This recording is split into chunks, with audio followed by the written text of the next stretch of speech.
Hello, dear students. In the last topic, you got information about the force and types of force. And when we apply the force on any object, at that time, that object slightly move or moving object change its direction or stop. जेव्हा एखाद्या वस्तूला आपण बल लावतो, बल लावल्यानंतर काय पाहायला मिळतं तर ती वस्तू जागेवरून हालते किंवा एखादी हलणारी वस्तू असेल तर ती एकतर स्वतःची दिशा बदलते किंवा ती चालताना थांबते. तर असं जेव्हा आपण बल लावतो तेव्हा आपल्याला पाहायला मिळतं. Now dear students, open your textbook and see the some pictures are given on page number 76. Now we will start our next lesson, work and energy, कार्य आणि ऊर्जा. Observe carefully. There are some pictures are given and in that picture every object is doing something. What actions are seen in the picture?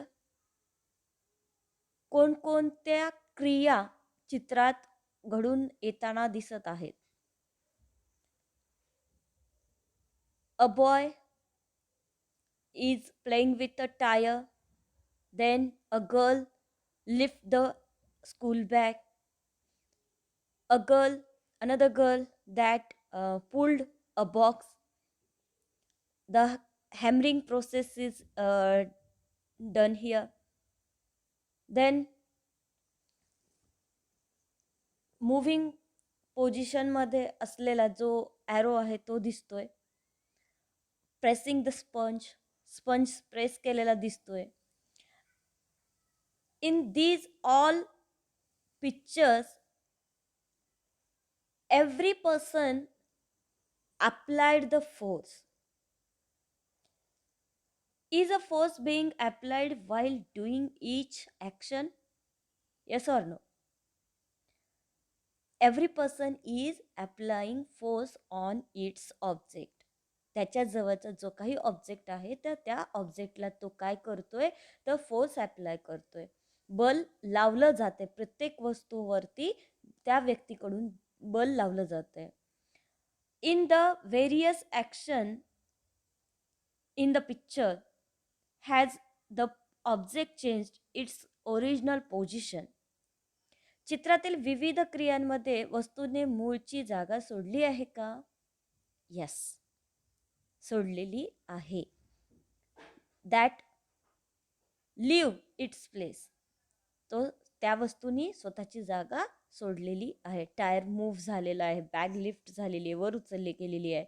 त्याच्यानंतर जो काही box आहे तो ओढला गेला आहे, तो ओंडका उचलला गेलेला आहे. बाणामधून सोडलेला ॲरो जो आहे तो पुढे गेलेला आहे. स्पंजला दाबल्यानंतर त्याचा आकार बदललेला आहे. त्याच्यानंतर जो काही खिळा ठोकला गेला आहे तर त्यामध्ये सुद्धा आपल्याला बदल बघायला मिळालेला आहे. In the above picture, we see that the position of some of objects has changed. That is, these objects are displaced. वरील पिक्चर्सचं ऑब्झर्वेशन केल्यानंतर काही वस्तू मूळची जागा बदलताना दिसतात तर त्याला आपण विस्थापन असं म्हणतो. डिस्प्लेस, विस्थापन. Move from one place to another place, that is called displacement म्हणतो. When an object is displaced by applying a force on it, work is said to be done. जेव्हा एखाद्या वस्तूला बल लावून तिचे विस्थापन होते किंवा केले जाते तेव्हा कार्य झालं असं म्हणतात. It is the most important definition of work. When an object is displaced by applying a force on it, is called work said to be done. जेव्हा बल लावून एखाद्या वस्तूचे विस्थापन होते तेव्हा कार्य झाले असे म्हणतात. Now see work. Some examples are given. Tie a string to an empty box as shown in the figure. एक रिकामी पेटी घेऊन चित्रात दाखवल्याप्रमाणे तिला काय करायचं आहे, दोरा बांधायचा आहे. Pull the box through a distance. Here you can see a empty box is tied with a thread. Pull the box through a distance of 10 meters along a straight line. दोराच्या साहाय्याने ती ओढत 10 मीटर अंतरापर्यंत त्याला ढकलत न्यायचं आहे. Now fill the same box with 20 books. आता तशीच पेटी दुसरी घ्यायची आणि त्यामध्ये काय करायचे तर 20 पुस्तकं ठेवायचे. Again pull the box through a distance of 10 metre in a straight line. परत तसंच त्याच पद्धतीने तो बॉक्स पुस्तकांनी भरलेला 10 मीटरपर्यंत ओढत न्यायचा आहे. What was your experience? Think and told me. काय होईल? We can easily move the empty box from that its original position, that place, original place. But when we fill 20 books into the box and when we pull that, at that time we need to apply the more force for pulling. जे काही बल आहे ते जास्ती बल काय करावं लागतं आपल्याला भरलेल्या बॉक्सला परत ओढण्यासाठी लागणार.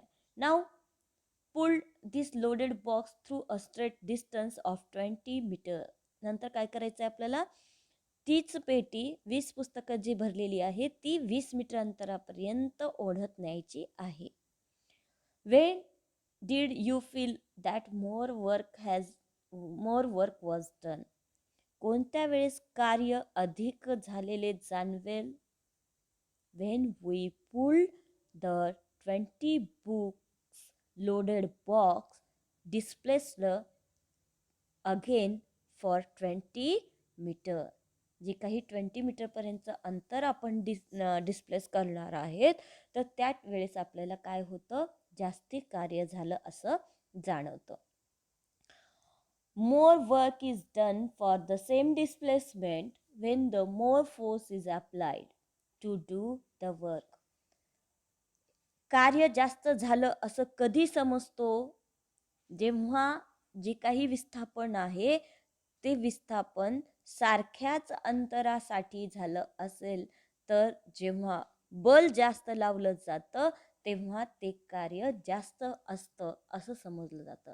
If the same force is applied and more displacement is done, at that time more work is to be done.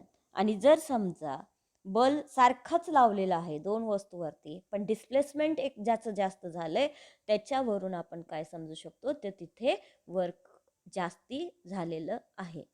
आणि ज्या ठिकाणी डिस्प्लेसमेंट सारखं आहे आणि फोर्स कमी जास्त लागलेला आहे तर ज्या ठिकाणी बल जास्त लावलेलं आहे, फोर्स जास्ती लावलेला आहे तर त्याला आपण काय समजलं जातं, जिथं बल जास्त सारख्या डिस्प्लेसमेंटसाठी तिथं वर्क जास्त आणि जिथं फोर्स सेम आणि डिस्प्लेसमेंट जास्त असेल तर तिथलं वर्क जास्ती असं समजलं जातं. Now tell me, in the above activity which are different forces acting on the box. वरील कृतीमध्ये कोणकोणती बले पेटीवर कार्य करत आहेत?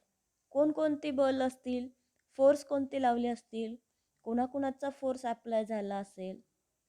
एक बॉक्सवरती, दुसरा बॉक्सला ओढण्यासाठी. Correct. Is a displacement possible without a force?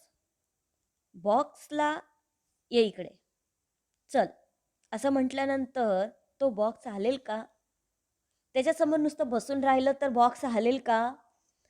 या बॉक्सला म्हटलं तर चल तर तो हलणार नाही. म्हणजेच बल न लावता कोणत्याही वस्तूचं विस्थापन होणार नाही. कुठल्या ना कुठल्या गोष्टीकडून फोर्स लावलं जाणं गरजेचं असतं.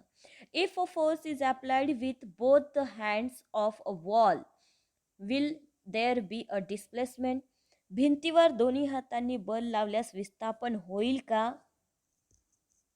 Think. Can a wall of a house move? घराची भिंत हलू शकते का? No. Then how many times you applied the force with your both hands on the wall cannot move, cannot displace होणार नाही, तिचं विस्थापन घडून येणार नाही. If no displacement occur on applying a force, what does it indicate? बल लावूनही विस्थापन झाले नाही याचा अर्थ काय? काय मिनिंग निघेल? Work is not to be done.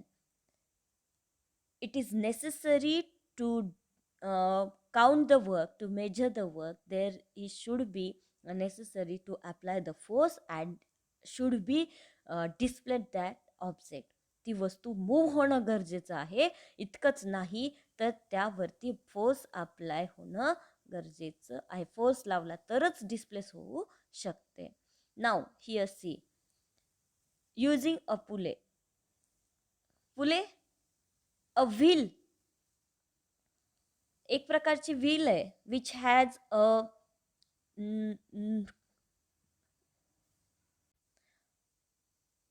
here a boy is use pulley to lift object. In other words, we also use this kind of pulley to lift the water from well, to pull out the water from well. विहिरीतून पाणी काढण्यासाठी सुद्धा आपण या कप्पीचा वापर करतो. What is the pulley? Pulley is a simple machine which is used to do work. एक प्रकारचं साधन आहे ज्याच्या मदतीने आपण काम करतो. अ पुले इज अ व्हील, एक प्रकारचं चाक आहे which has a groove on its rim, ज्याच्यावरती एक खोलगट असा काय आहे, खाच आहे. जी काही कडा आहे त्या चाकीच्या कडेवरती खाच आपल्याला बघायला मिळते. तर ती तशा प्रकारचे खाच किंवा चाकेला आपण पुले असं म्हणतो, कप्पी असं म्हणतो. when the applied force is same, more work is done when there is a greater displacement. मगाशी सांगितलं तुम्हाला की कार्य जास्त झाले हे कधी ओळखतो? जर फोर्स हा सारखा असेल, बल जर सारखं असेल तर डिस्प्लेसमेंट जिथं जास्त होईल ते कार्य जास्त समजलं जातं. In other words, for measuring the work both force and displacement must be considered. What is necessary to measure the work? असा क्वेश्चन विचारला जातो. At that time, applied force and displacement is considered to measure the work. काय विचारात घेतलं जातं? तर जे काही वापरलं गेलेलं बल आहे आणि जे काही झालेलं विस्थापन आहे, तर या दोघांचा विचार काय केला जातो? या ठिकाणी केला जातो. Next, the relationship between work and energy. Here you can see the picture. A boy is playing with a toy. Boy is in the picture has applied a force to the toy car. Work has been done because the force applied to the car and has caused displacement also. जी काही कारवरती force apply केलाय त्या force apply केल्यामुळे ती काय होते? Car पुढे सरकली जाते. In other words, transformation of boys energy into work has taken place through the applied force. आणि हे एक प्रकारचं ऊर्जेचं रूपांतर बलामार्फत कार्यामध्ये घडून येतं. म्हणजे जे काही फोर्स लावले गेलेला आहे तर तो फोर्स त्याचं ट्रान्सफॉर्मेशन, त्याचं रूपांतरण कशामध्ये झालं गेलेलं आहे, तर कार्यामध्ये झालं गेलेलं आहे. Run around the ground with your friends. Can your friends run as many rounds as you can. समजा जर तुम्ही तुमच्या मित्रांसोबत मैदानावरती फेऱ्या मारतायत आणि तुम्ही जेवढ्या फेऱ्या माराल तेवढ्याच तुमचे मित्र फेऱ्या मारू शकतात का? नाही. कोणी जास्ती मारेल, कोणी कमी मारेल, बरोबर आहे. ते एकसारखे करू शकत नाही. सगळ्यांची कॅपॅसिटी सारखी नसते. इतकंच नाही तर बऱ्याचदा असं होतं की तुम्ही खेळून आल्यानंतर when you play a lot, जेव्हा तुम्ही जास्ती खेळता and when return then after playing then you return to your home. At that time you never want to do anything. तुम्हाला काही करण्याची कॅपॅसिटी तुमच्यामध्ये राहत नाही, क्षमता राहत नाही. अशा वेळेस तुम्हाला थकल्यासारखं जाणवतं. At the time of playing your body uses a lot of energy. जी काही एनर्जी आहे, तुम्ही जे काही खाता पिता वगैरे, तर त्या टाईपमधली जी एनर्जी आहे ती जास्ती प्रमाणामध्ये वापरली जाते आणि त्यामुळे काय होतं की वापरल्या गेल्यामुळे तुम्हाला थकवा जाणवतो. आणि हीच एनर्जी म्हणजे काय? A capacity, the capacity to do work. आणि त्यालाच काय म्हटलेलं आहे? Capacity to do work. जी काही कार्य करण्याची क्षमता आहे तर त्या क्षमतेला आपण एनर्जी असं म्हणतो, ऊर्जा असं म्हणतो. Why do you get hungry after physical exercise? खेळून आल्यानंतर, एक्सरसाइज केल्यानंतर आपल्याला भूक लागते का? Because we uses a lot of energy by our body. आपल्या शरीराला ऊर्जा कुठून मिळते? From where does our body get energy? Our body get energy from the food which we eat. जे काही आपण खातो त्या खाण्यामधून, पदार्थांमधून, अन्नपदार्थामधून आपल्याला काय मिळते? एनर्जी मिळते. आपण का दमतो? Why do we get tired? At the time of working our body uses the energy and a lot of energy that reduces. And to recall them, परत त्याचं मिळणं गरजेचं असतं. आणि ही कमी झाल्यामुळे आपण काय करतो? अशक्तपणा किंवा आपल्याला दमल्यासारखे वाटते. Do you know the unit of work and energy are same. कार्य आणि ऊर्जेची एकके सुद्धा कशी आहेत? तर सारखी आहेत. एकके म्हणजे काय? तुम्ही जी काही लांबी, रुंदी, उंची आहे ती तुम्ही मीटर, सेंटीमीटरमध्ये मोजता. वजन जेव्हा तुम्ही स्वतःचं चेक करता तेव्हा तुम्ही ते किलोमध्ये सांगता. इतकंच नाही तर जेव्हा तुम्ही दूध वगैरे घेता, तेल आणता, तेव्हा तुम्ही लिटरमध्ये ते मोजता. तर हे लिटर, सेंटीमीटर, मीटर, किलोमीटर, 2 गावातलं अंतर आपण किलोमीटरमध्ये सांगतो, ते किलोमीटर. हे काय आहेत? तर एकके आहेत. तसंच कार्य आणि ऊर्जा, the work and energy also have unit and the both are same. आणि दोघांची पण कशी आहेत? ते युनिट्स सेम आहेत. Work and energy are both measured in the unit named joule in SI unit. SI युनिटच्या पद्धतीत जर बघितलं, कार्य आणि ऊर्जेचं एकक काय आहे? तर जूल आहे. हे नेहमी लक्षात ठेवायचं आहे. कार्य आणि ऊर्जेचं एकक काय आहे? तर जूल आहे. After that this kind of energy is same. Is the energy same energy used for different work? सगळ्या कार्यासाठी एनर्जी वापरली जाते ती सेम आहे का?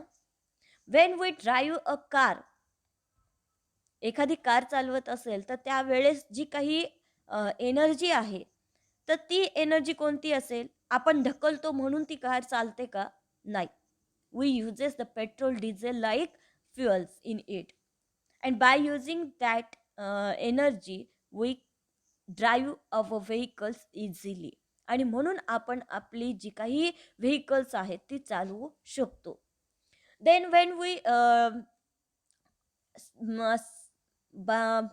Wien you uses your bicycle तुम्ही चालवता, सायकल चालवता, at that time you never need of petrol and diesel. Petrol आणि डिझेलची तुम्हाला गरज असते का? नाही. You can use your body parts. तुम्ही तुमच्या बॉडी पार्ट्सचा वापर करू शकता आणि त्यामुळं ती सायकल चालवली जाते. In the factory so many machines are used. मशीन्सचा वापर केला जातो. मग त्या मशीन चालवण्यासाठी कशाचा वापर केला जाईल? Think and told me. Machines चालवण्यासाठी कशाची गरज असते? तर लाईटची गरज असते. बरोबर आहे. आणि ही लाईटसुद्धा काय आहे? One kind of energy. So now we see different forms of energy. वेगवेगळ्या प्रकारचे एनर्जीची रूपे आपल्याला बघायची आहेत, ऊर्जेची रूपे बघायची आहेत. In that forms of energy, in the exam also ask, write the forms of energy. Which are the forms of energy? Explain with the example. असा सुद्धा क्वेश्चन विचारला जातो. At that time you must write first of all that all the names of energy. जे काही energy नावे आहेत तर ती नावे तुम्हाला लिहावी लागतात. Again you also know about their definitions, आणि त्यांच्या डेफिनेशन्ससुद्धा तुम्हाला माहिती असणं गरजेचे आहेत.